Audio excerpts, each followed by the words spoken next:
What it do, homies? It's your boy David. I'm back today. We out here with some more FabvL. This time we checking out some original non-nerdcore music from FabvL. Now, I hope you guys go and run this up just as much as y'all do the nerdcore stuff. Of course, I'll leave a link in the description, so feel free, if this is your first time watching this, to go down there and give the man a view, a like, and possibly subscribe, because this man is dangerous. Now, with that being said, let's go ahead, shut up, and turn it up.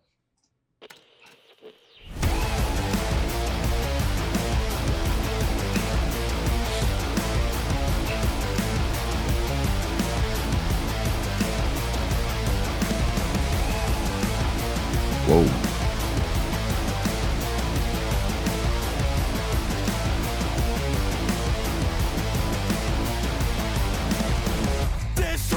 Wow.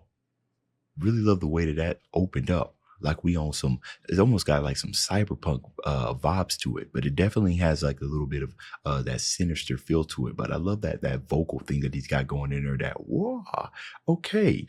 All right. Now, obviously, you know, we're sitting here paying attention to the thumbnail, right? You know, the what's that? The two angels on the shoulder, right? You know, the battling of the mind. Both of these things fighting each other, and of course, it's all going on inside the head. And FabvL's sitting here, and you know, red in his eyes, like he's contemplating something, right? Tired of the battle. So let's get some context now.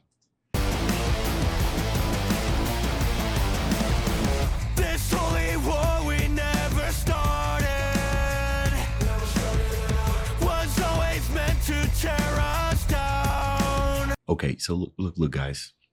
So I feel like when it comes to, you know, the original non-nerdcore music, I know some of you guys only come to my channel to watch the nerdcore stuff, but I often find that I have some of my best breakdowns when it is non-nerdcore, right? And I don't know why that is, but it just is. But I love this, what he said. He said this holy war that we never started, right? Obviously, when we're born, right, you know, we're for the most part innocent, right? We don't learn right and wrong from until what the age of, I think it's like the age of 7 is when you start grasping the concepts of right and wrong and knowing what you need to do.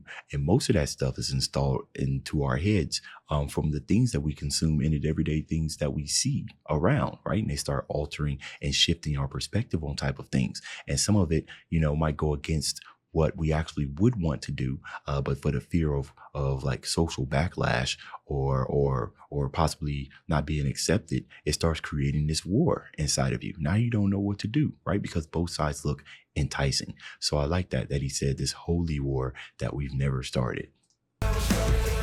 Was always meant to tear us down. He says tear us down, like create a divide. No true believer ever bought it. These crooked prophets and their corrupt. No true believer ever bought it. Somebody who's always got the core of their thought, right? It's interesting take that it's an interesting take that he's going, right? Because if you think about it from like a Christian, if you will, or a believer of God and everything, where you got all these false prophets and everything, you remain root and you remain rooted in like the word, if you will, all right? And you can see through these type of things. Now, obviously, I don't think that this is like religion based. I think for the most part, he's just using this as a form of expressing how he's feeling. But it's interesting, these analogies that he's using. These crooked prophets and their crowns. Are you ready for war?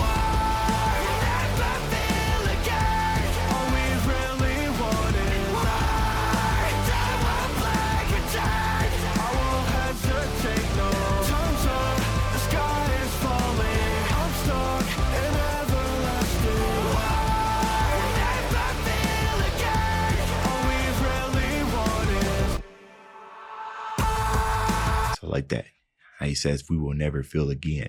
You know, a long time. You know what's really interesting is that if you go back, and this is just one example of it, how we've become so decentralized, is that the word, to certain things that we should still either fear or it should like absolutely turn our stomach. If you go back into like the early days, like just look at like Albert Hitchcock movies and everything, you know, with Albert Hitchcock, I don't know if that was his first name, but Hitchcock.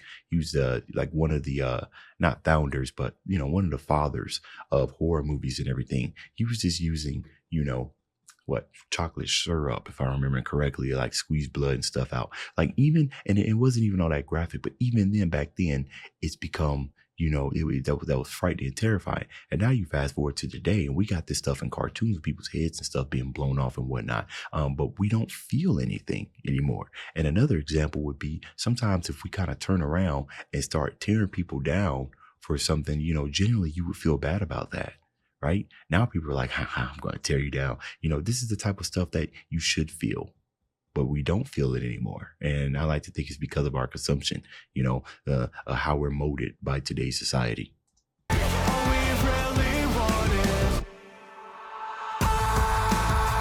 can't escape from my own sin. My patience is one thing you won't even try. So overcome with emotion. My heart's in the open. Keep telling me. I like that. Ooh, okay. Run it back.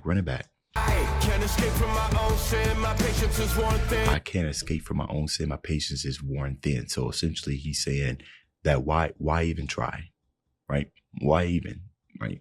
Like I said, this war is going on. You get tired from hearing from two different type of places, so you kind of just go along with the flow. And you won't even try. So overcome with emotion. Now, the overcome with emotion, right?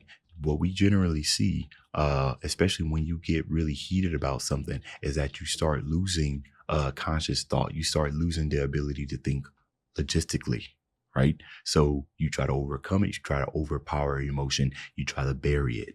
My heart's in the open. Keep telling me why? Why the fuck did you came back? Put us all on the same track. You treated me like the same trash you always do. I'll push through. Gotta prove what I gotta prove. So I guess I owe my misery to you. Bitch, I choose to go to never feel again. All we really want is right. I will play pretend. I won't hesitate, no. Time's up, the sky is falling. I'm stuck in everlasting. Never feel again. All we really want is yo, what the fuck?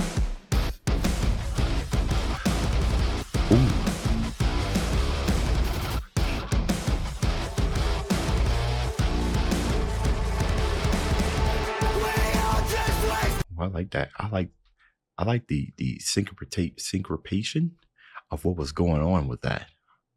Right? It's almost kind of like an audible version of a battle happening. And as you're listening to it, sometimes the downbeat, not downbeat, but as the notes are hitting, they're kind of hitting in in places that you wouldn't normally expect it to. So it's kind of messing with your head, kind of similar to how war would go. You imagine having a train of thought or something, or being guided by something that you believe to be possible, and then it getting disrupted by something that you came across that just kind of threw everything into chaos, right? Then all of a sudden things aren't hitting off inside your head like they used to, right? They're kind of coming in complex patterns and hitting you in ways that you wouldn't expect. It's actually the reason why I like jazz music. Yo, what the fuck?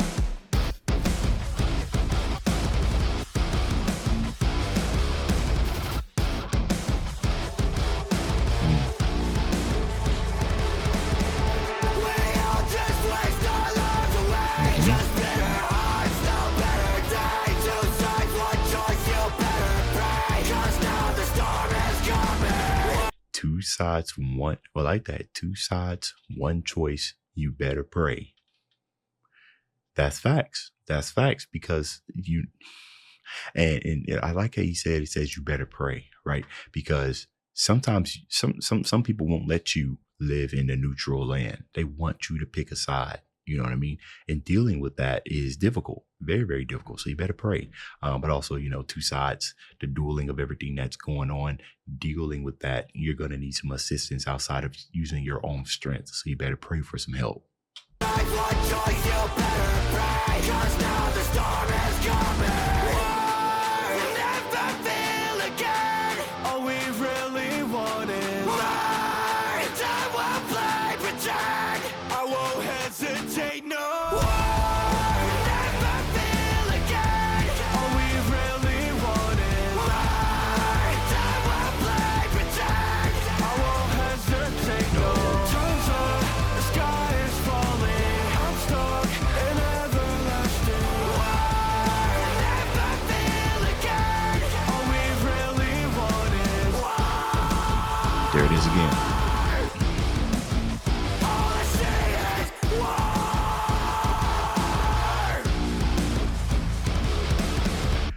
tell you, man, I'll be super excited. I'd be super excited, man. I'm always super happy to hear some non-nerdcore original because if you really think about it, most of my channel, probably about a good chunk of my channel is non-nerdcore stuff and everything. And throughout my entire, musical journey, I have learned to read through some of the lines of lyrics to kind of take stuff out of face value, especially when it's related to like real life stuff, because of all the other stuff that I've done. Like for instance, when I do some reactions to like Metallica or like the Suicide Boys, I like to dive a little deeper into the lyrics because they're obviously referencing something that's happening in their real life. They just kind of threw an analogy at that, and that just gets my head on fire, which causes me to reach a lot. So it's possible that I didn't get anything about this video correct, but it's fun. That this is the type of stuff that's fun for me, FabvL. So FabvL, you killed this. That's the end of this video. If you enjoyed the content, leave a like and subscribe. Dave's out.